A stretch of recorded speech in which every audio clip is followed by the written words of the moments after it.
My name is Zara. I am 62 years old today.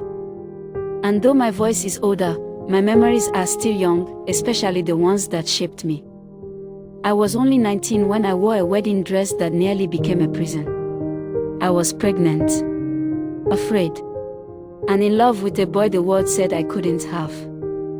This is the story of how I broke free, of how I chose truth over silence, and how whispers, the kind you carry in secret, can grow louder than any scream.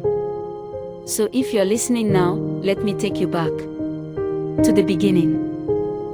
They say peace is quiet, but mine came with whispers in the dark, a pounding heart, and the ache of starting over. After the night I ran from my wedding, everything changed. Daniel and I tried to build something with nothing. We didn't have money. We didn't have approval. We barely had space. But we had each other and the growing life inside me. Some mornings, I woke up before dawn to the sound of him boiling water on a small stove. Other times, I'd catch him staring at my stomach like it held the future he never knew he wanted. We laughed sometimes. We cried more.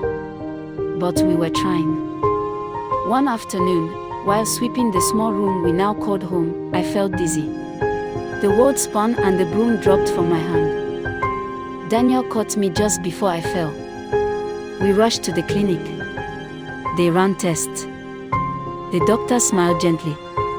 "You're farther along than we expected," she said. "But the baby is strong." I exhaled a breath I didn't know I'd been holding. Outside the hospital, we sat on a bench, holding hands in silence.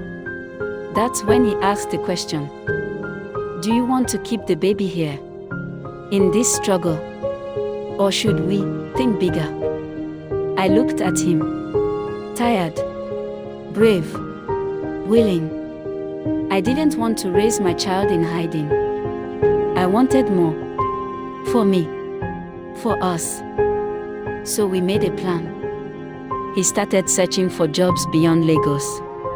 I began writing everything, my story, my fears, my dreams. Words became my therapy. But peace is never permanent. Not when you leave enemies behind.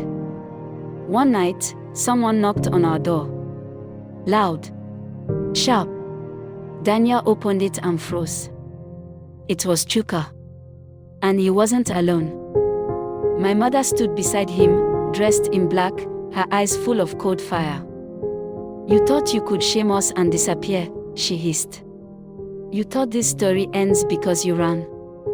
I stepped forward. My voice trembled but didn't break. "This is my life." Chuka's lips curled. "You still carry my shame." "No," I said, touching my belly. "I carry my truth." He reached forward, too fast, too harsh. Daniel moved between us. Chuka's fist flew. I screamed. They fought. Neighbors gathered. A child cried. My mother shouted insults I can never unhear. Police came.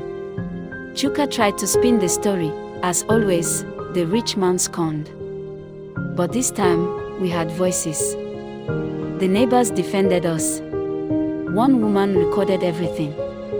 And for once, the law listened. Chuka was warned. My mother was silenced by embarrassment.